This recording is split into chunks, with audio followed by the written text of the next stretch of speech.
Hello everyone, I am सुशील वर्मा। आज हम करने वाले हैं लीड कोड पे स्टैक के क्वेश्चन। तो लीड कोड क्या है? लीड कोड एक कोडिंग प्लेटफॉर्म है जहां हम कोड की प्रैक्टिस करते हैं। तो आज हमारा फर्स्ट क्वेश्चन है कि फर्स्ट क्वेश्चन है स्टैक का, remove all the adjacent duplicacy in the string. तो हमें क्या करना है कि हमें जो एक साथ कोई सेम वेरिएबल आ जाए तो उसे रिमूव करना है। जैसे एग्जांपल में ये देखो, हमें इनपुट स्ट्रिंग देती है एस, तो इसमें रिमूव करना है। जैसे बी बी एक साथ आ रहा है तो हम इसको रिमूव करेंगे, फिर बी बी को रिमूव करने के बाद ए ए एक साथ आ जाएंगे, फिर इसको रिमूव करेंगे तो लास्ट में क्या बचा? सी ए। तो सी ए हमारा आउटपुट होगा। जैसे नीचे एक और एग्जाम इनपुट दे रखा है, तो A Z X S Z Y. तो इसमें क्या करते हैं, पहले एक्स एक्स को रिमूव किया, एक्स एक्स को रिमूव करने के बाद फिर Z Z Y Z Z एक साथ आ जाएंगे, तो हम जेड जेड को रिमूव करेंगे और फिर ए और जेड हमारे लास्ट में स्ट्रिंग बचेगी वो। चलो अभी इसका कोड करते हैं। तो पहले हम स्टैक बनाते हैं। तो इसमें हम स्टैक की प्रॉपर्टी यूज करेंगे, पूरा स्क्रैच से स्टैक नहीं बनाएंगे। तो हमें पता है कि लिस्ट को हम स्टैक की तरह यूज कर सकते हैं। तो पहले हम लिस्ट बनाते हैं, पहले स्टैक बनाते हैं ये।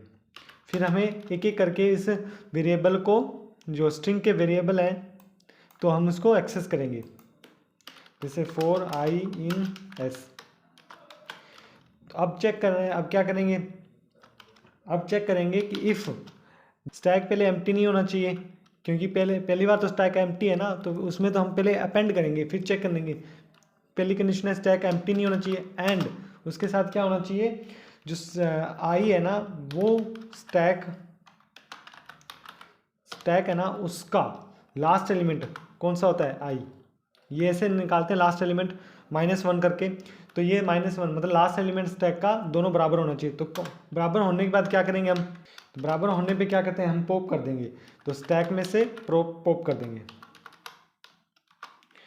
तो पॉप सीधा लिखेंगे तो इसका मतलब कि स्टैक का लास्ट मतलब लिस्ट में से जो सबसे लास्ट एलिमेंट है वो पॉप हो जाएगा। तो स्टैक की भी यही प्रॉपर्टी होती है कि जो सबसे लास्ट में आए वो सबसे पहले रिमूव होगा। तो सीधा लिख सकते हैं हम कि स्टैक डॉट पॉप।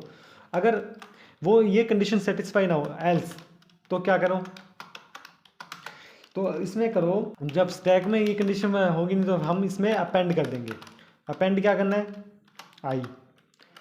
और जब ये लूप कंप्लीट हो जाएगा तो हम क्या रिटर्न कराना है, हमें रिटर्न कराना है, क्योंकि अब स्टैक में जो लिस्ट बची है, मतलब लिस्ट के जो एक एक वेरिएबल है जैसे ए बी सी, तो उनको ज्वाइन भी तो करना होगा।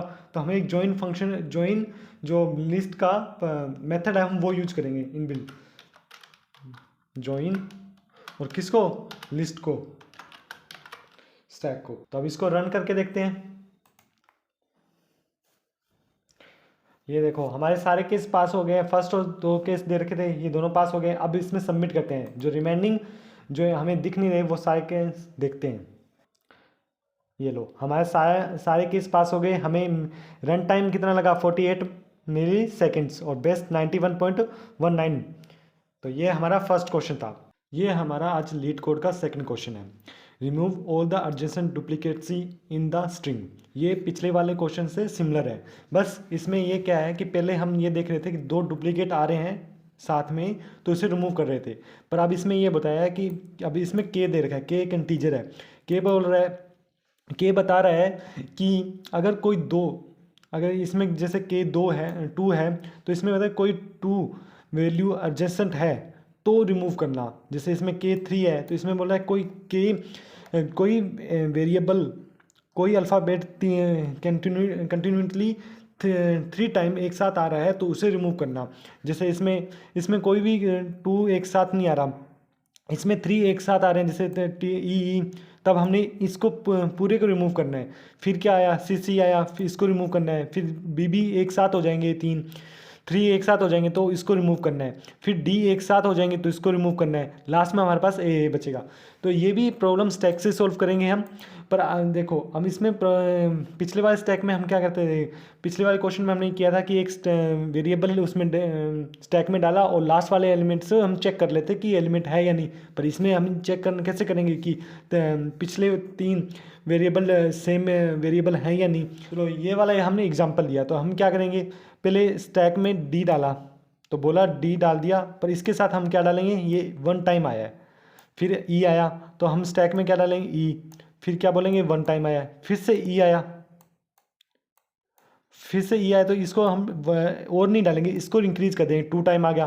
फिर से देखेंगे ई आया, फिर इसको हम इंक्रीज करके 3 टाइम कर देंगे। तो ये 3 टाइम होते ही, मतलब के की वैल्यू के बराबर होते ही, तो इसको हम पॉप कर देंगे, ये रिमूव हो गया। फिर से क्या आया, फिर से डी आया, पर हम चेक किया कि लास्ट वाला एलिमेंट के डी है या नहीं है, वो डी है, तो हम नया इनपुट नहीं करेंगे, हम पिछले वाले को ही इंक्रीमेंट कर देंगे। तो ये 2 हो गया। तो अब ये आया, फिर बी आया, पर बी तो पिछले वाले से मैच नहीं करता, फिर हमने इनपुट किया नया बी, और फिर इसमें डाल दिया कि 1 टाइम आया। फिर से बी आया, तो बी से हम अब क्या करेंगे, बी फिर से आया तो हम इसको इंक्रीमेंट कर देंगे, नया इनपुट नहीं डालेंगे इसमें। तो इसको कांस्टेंट जो इसके साथ है, हमने जो इसमें हम स्टैक में हम एक लिस्ट लेंगे, मतलब स्टैक को एक स्टैक है, उसके अंदर हम एक लिस्ट लेंगे। पिछली बार हम एक सिर्फ वेरिएबल ले रहे थे, इस बार हम लिस्ट ले रहे हैं, जिसके अंदर एक अल्फ़ाबेट आएगा और उसकी कितने नंबर ऑफ काउंट आए हैं पिछले, मतलब पिछले टाइम कितनी बार काउंट आए हैं। तो इसमें बी आया तो फिर बी 2 टाइम हो गए। फिर सी एक नया आया है, तो सी नया है तो इसमें सी को हम करेंगे इनपुट 1 टाइम। फिर से सी आया, फिर सी आएगा तो इसको 2 टाइम करेंगे। फिर से सी आया तो इसको फिर 3 टाइम करेंगे। तो जैसे के की वैल्यू 3 टाइम हुई तो इसको रिमूव कर देंगे हम। फिर से बी आया, पर पिछले वाला बी था, तो हम चेक किया कि बी है, तो लास्ट वाला क्या था, बी था, तो इसको हम इंक्रीमेंट कर देंगे 3। और फिर से चेक किया कि के इसके इक्वल है, तो इसको रिमूव कर दिया। फिर से आया डी लास्ट वाला भी डी था, तो हम इसको इंक्रीज करेंगे 3 टाइम, मतलब 2 था, एक इंक्रीज हुआ 3 टाइम, तो ये भी के बराबर हुआ, तो इंक्रीज। लास्ट में क्या बचा, ए आया, तो ए इक्वल्स टू 1 आया। फिर से ए आया तो ए इक्वल्स टू 2 हो गया, पर दोनों ए इक्वल्स टू के बराबर नहीं हुआ, ये कांस्टेंट, तो हम इसको छोड़ देंगे। तो लास्ट में क्या आएगा आंसर हमारा, ए और ए। चलो अब उसी कंसेप्ट को हम कोड में करते हैं। तो हमने पहले लिया स्टैक, फिर हमने क्या लिया, फॉर लूप चलाया और एक एक करके इसको एक्सेस करेंगे। एक्सेस किया, इफ़ कंडीशन लगाएंगे हम कि पहले तो स्टैक एम्प्टी नहीं होना चाहिए, क्योंकि फर्स्ट टाइम तो स्टैक एम्प्टी है, तो फर्स्ट टाइम ये नहीं चलना चाहिए हमारा, एल्स वाली कंडीशन चाहिए। एंड सेकंड वाली, सेकंड में क्या होगा, स्टैक में हमने क्या लिया था, लिस्ट ली थी, तो स्टैक में हमें पहले क्या डाला था, हमने अल्फ़ाबेट, और सेकंड कांस्टेंट। तो हमें चेक करना है कि लास्ट वाला जो अल्फ़ाबेट है, मतलब लास्ट जो स्टैक है, जैसे इसमें है कि जिसमें जब लास्ट में हम डाला था, ये जब मान लेते हैं ये यहाँ एक बार डी मान लेते हैं एक बार के लिए। तो ये हमें ये चेक करना है कि उसका लिस्ट जो स्टैक -1,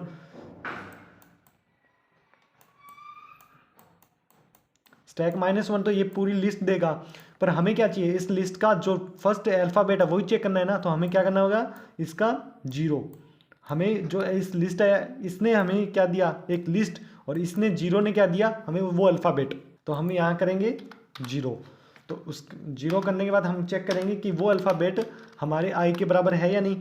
अगर बराबर हुआ तो हम क्या करेंगे, स्टैक। अब हम क्या करेंगे, स्टैक में हम इंक्रीमेंट करेंगे क्या, वो वाला कांस्टेंट, जो कांस्टेंट वैल्यू है। तो -1 लास्ट वाला हमने एक्सेस किया, हमने लास्ट वाला एक्सेस किया, उसके बाद हमने क्या किया, उस कांस्टेंट वाला, कांस्टेंट कौन से इंडेक्स पे था, फर्स्ट इंडेक्स पे, तो हमने फर्स्ट वाला किया, और उसमें जो आएगा उसको इंक्रीमेंट कर दिया 1। क्यों, इंक्रीमेंट करने के बाद हम क्या करेंगे, अब ये चेक करेंगे के बराबर है या नहीं है। तो इफ़ जो हमने स्टैक का जो लास्ट एलिमेंट है, जो हमारा कांस्टेंट है, वो के बराबर है या नहीं। अगर के बराबर है तो क्या करो, स्टैक में से पॉप कर दो, तो ये हो गया। अब एल्स अगर स्टैक में ये कंडीशन सेटिस्फाई ना हुई तो क्या हुआ, तो क्या करना है, स्टैक में हमें अपेंड कर देना है। स्टैक में हम अपेंड कर देंगे, क्या अपेंड कर देंगे, पहला तो हम करेंगे जो आई है, दूसरा हम करेंगे 1। क्यों, क्योंकि वो फर्स्ट टाइम तो आ चुका है ना, इसलिए। तो ये अब पूरा लूप चलने के बाद हमारे पास वही बचेंगे जो हमारे स्टैक में के, या फिर डिफरेंट अल्फ़ाबेट बचेंगे, या फिर वो बचेंगे जो सेम है पर के बराबर नहीं है, के से कम है। तो हम रिटर्न कराते हैं। अब स्टैक में हम जो डाला है उसमें से हमें क्या करना पड़ेगा, हमें उसे कंबाइन भी करना पड़ेगा, ज्वाइन करने पड़ेगा। तो हमने ज्वाइन का फंक्शन लिखते हैं, ज्वाइन डॉट ज्वाइन करना है क्या करना है, अब जो लिस्ट लिया है लिस्ट के अंदर हमारे जो वेरिएबल हैं वो या फिर एक साथ आएंगे या फिर डिफरेंट आएंगे। तो हम बोला कि एक आई कितने टाइम आया है, 4n,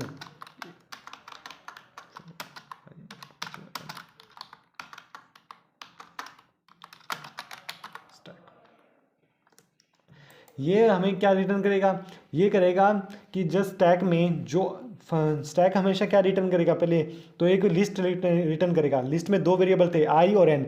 आई रिप्रेजेंट करता है अल्फ़ाबेट को और एन क्या है, कितने टाइम आया है। तो हम उसको क्या कहते हैं, जितने टाइम वो आया है, वो जितने टाइम हमारे पास आया उसको मल्टीप्लाई कर देंगे उससे, मतलब ए आया 2 टाइम तो ए को 2 टाइम ज्वाइन करके हमें रिटर्न कर दे ए, या फिर ए आया 1 टाइम, डी आया 1 टाइम तो ए को 1 टाइम से करेगा, डी को 1 टाइम करके ज्वाइन करके हमें रिटर्न कर देगा। चलो अब इस कोड को रन करके देखते हैं। हमारे सारे केस पास हो गए, तो अब सबमिट कर देते हैं। ये लो, मैं इस सॉल्यूशन को लीड कोड पे पोस्ट भी कर दिया है। आप जाके इस सॉल्यूशन पे जाके चेक करोगे ना, ये रहा, सुशील वर्मा के नाम से हमारा आपका सॉल्यूशन मिल जाएगा, अगर आपको सॉल्यूशन देखना हो तो। थैंक यू आज के लिए।